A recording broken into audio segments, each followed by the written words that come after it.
Hey guys, and welcome back to MischiefMaker TV. Now, on today's episode, Walter and I are going to be talking about our F350 dually. We're also going to be telling you why we switched from our beloved Ram to the Ford. So, let's get to talking about our truck.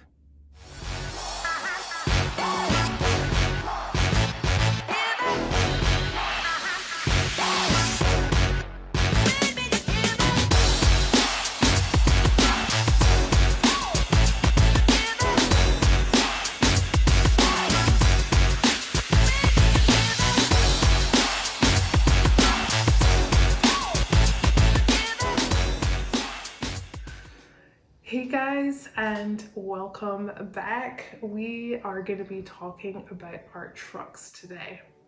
He loves them. This is like his jam. This is his jam. The Jeep is hers, the trucks are mine. Look at that smile already. It doesn't make me happy, yeah. No lie. So I guess we're going to rewind to March of 2019. Was it 2019? Oh, it was. It was only last year. Wow, a lot has happened. Okay, so it is the beginning of March. We have sold our house. The owners want to be in within 30 days. So our move out date is the 29th. We only found this out on the 1st of March. So within that time, we have a lot of stuff to do. We have to pack up our entire lives and shuttle back and forth with our stuff to Pennsylvania to his parents' house. We have to find a new truck because at that time we had the 1500 Ram and we didn't want to go across the entire country with that setup with the 1500, but we'll get into that in a second. And I had an entire Jeep build to do because the parts came in 3 weeks before my departure date for Moab. Which was like April 4th. So. And I'm not talking like bolt-on part. I'm talking about an entire cage. Cage came in pieces 3 weeks before we had to depart. So it was a bit crazy. A lot going on. And within that time, this one is still going into Manhattan and working full-time. Yeah. So she had to do all that stuff on her own. I did. It's fine. When you have no choice, you just get it done. But I would drop him off at the train in the morning, pick him up, and we would go straight from the train to T&T Monster Truck and help the guys out there. And Leo was so nice to us. Yeah. Most of the time he would leave, he would go have dinner with his family and just leave us to just get things done. And then come back and help us afterwards. So when you talk about like a builder actually like sticking to the commitment that he made and making sure that your build is done on time, I mean, like he went above and beyond, and I'm like, we're just grateful for how helpful he was. Absolutely. So there was a lot going on in that time, and adding the trying to find a new truck was a little stressful. Yes, it was just a little bit stressful that time, and I'll talk about why we needed a new truck. So at that time, we had a 1500 Ram, which was perfectly adequate for the old weight of the Jeep plus the trailer. So we were towing a load that was probably around 8,000 pounds on a 1500 truck that was rated for about 9,000 pounds. So not too bad. We were right at the limit for that truck, but not illegal, which is the important part. So, the Jeep probably came in at about 5,500 pounds and the trailer was 3,000 pounds, so we were there, but it was legal.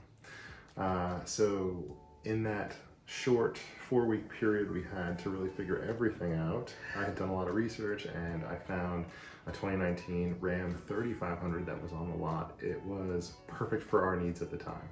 It was a single rear wheel, so it didn't have the added cost of being a dually.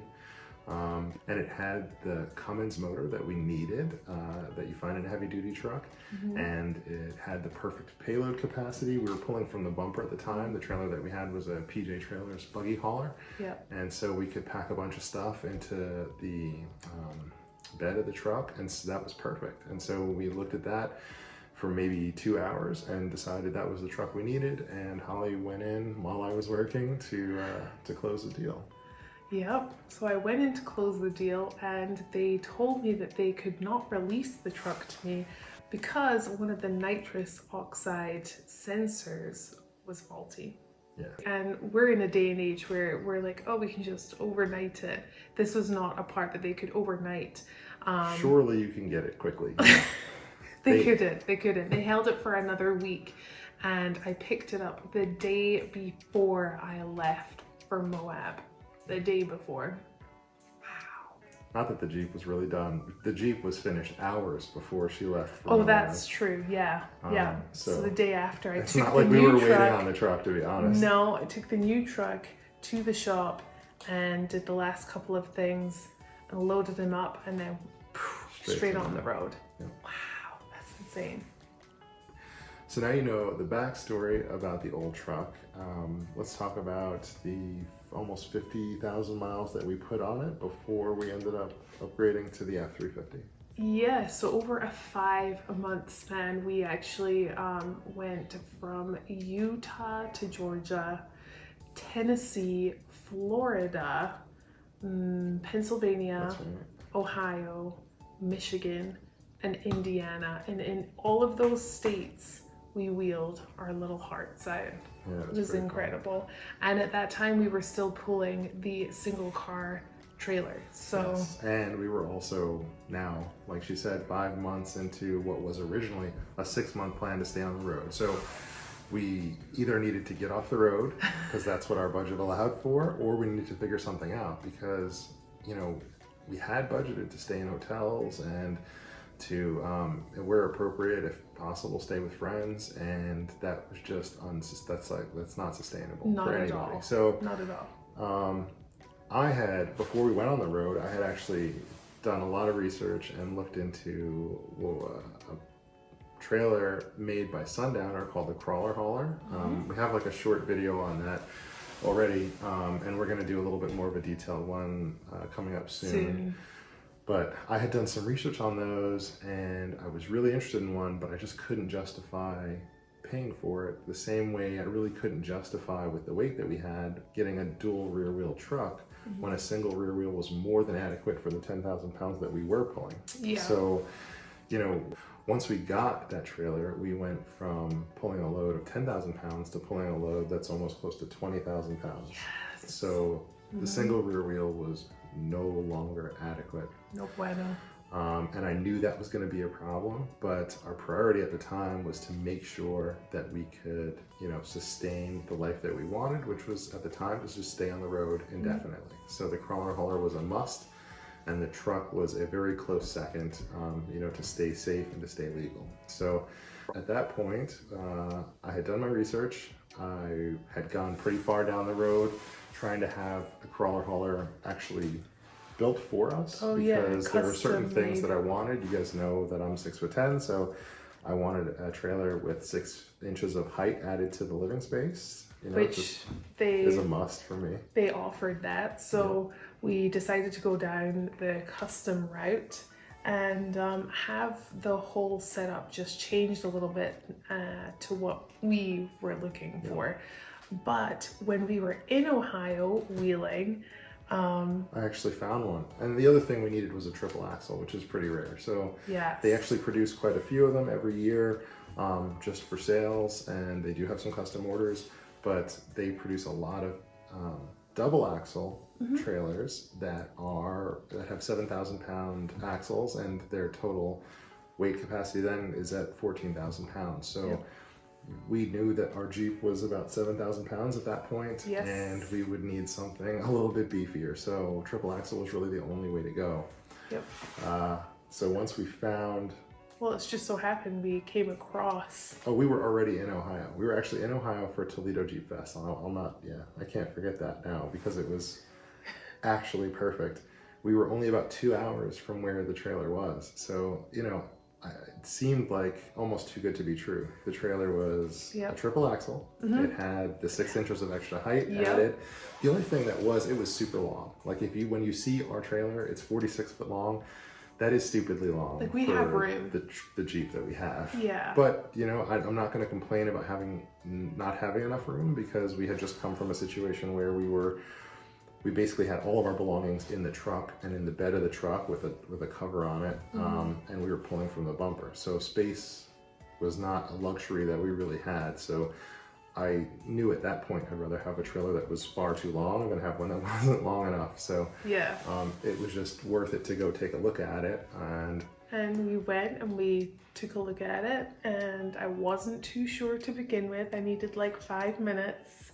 We sat in that trailer for a while. We did. She went through every drawer, every cabinet. Everything. And she really dug through it. And I just sat in. If this is going to be our home, like, I need to feel comfortable, you know? All right. Well, I always refer to it as a hotel room that you don't have to check out of. It's not home in that sense. It is very homey the way she set it up, and I love it. But that's why I call it a home. It's super comfortable. It's nice and better than having to move in and out of hotel rooms for sure. I really do appreciate that part of it. Oh yeah.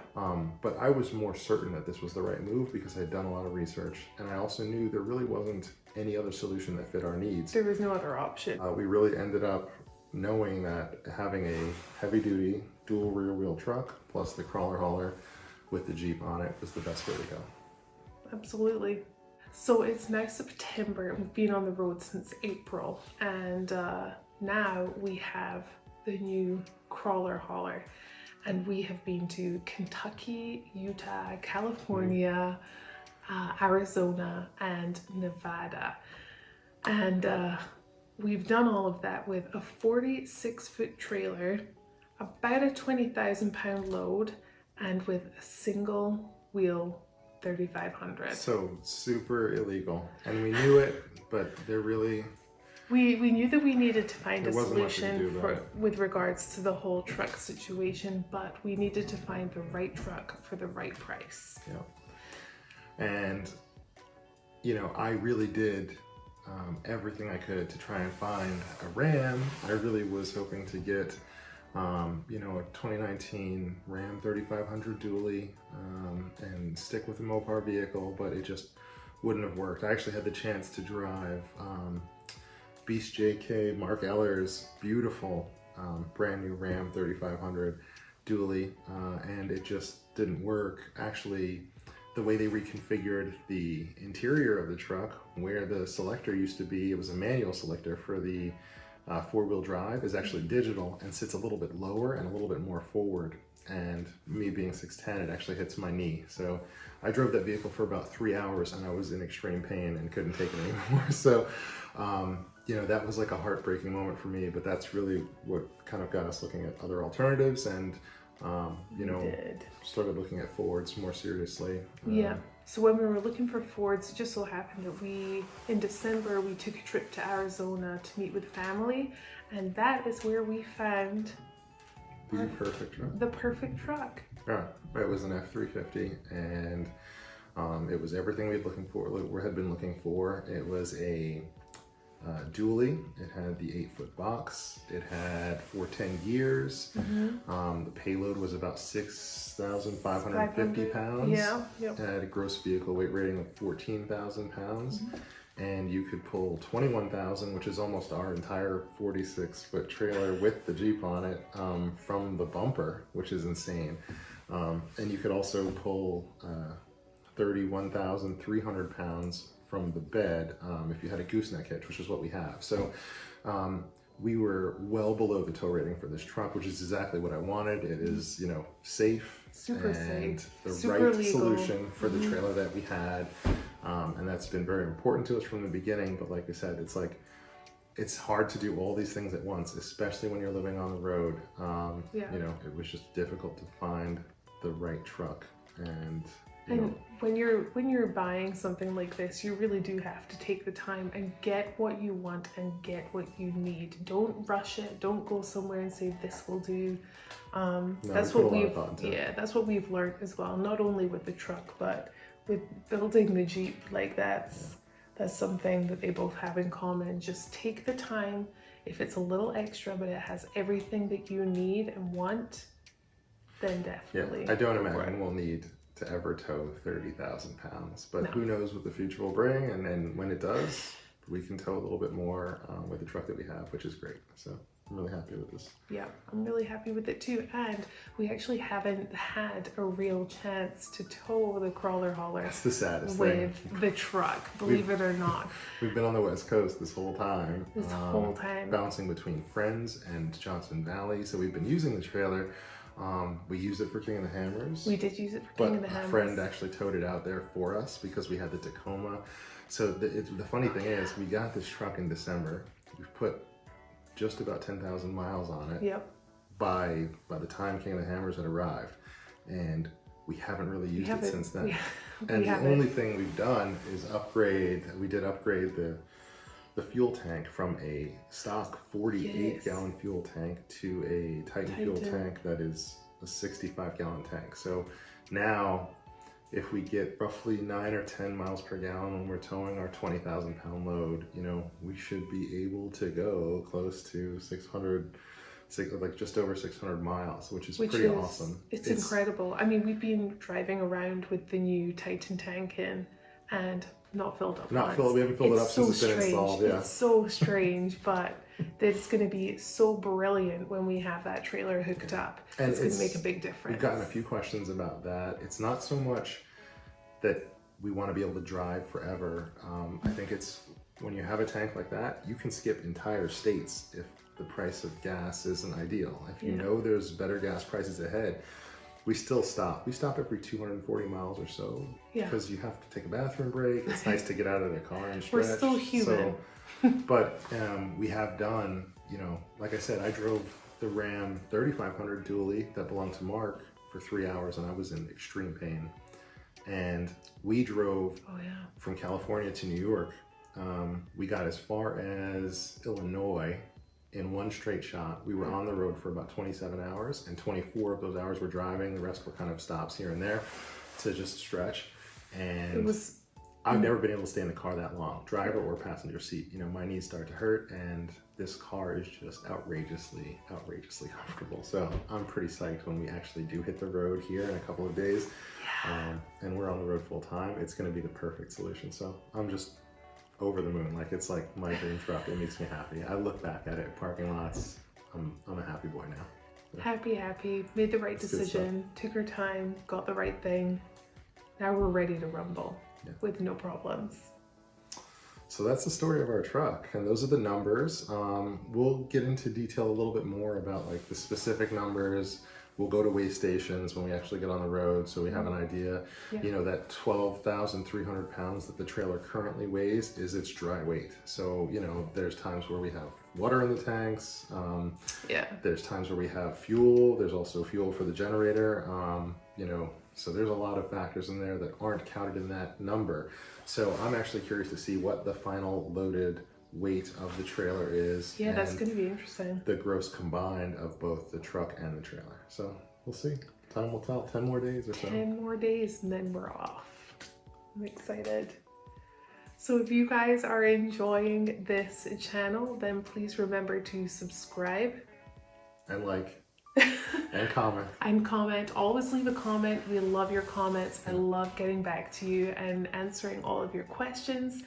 And don't forget to hit that notification bell to let you know when our next video is out, which is gonna be tomorrow morning. Well, which actually might be sooner than tomorrow morning. We might actually post some wheeling, but we've got some good wheeling footage that we haven't shared yet.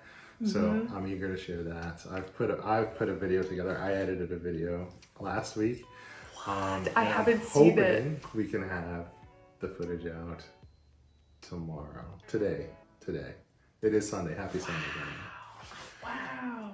Ooh, that was a little surprise. I know. I had no idea. I know. Wow. I'm looking forward to seeing that too. That's going to be fun. You're in it. You know it. You're in it. But anyway, we're going to catch you guys tomorrow morning. So, see you later.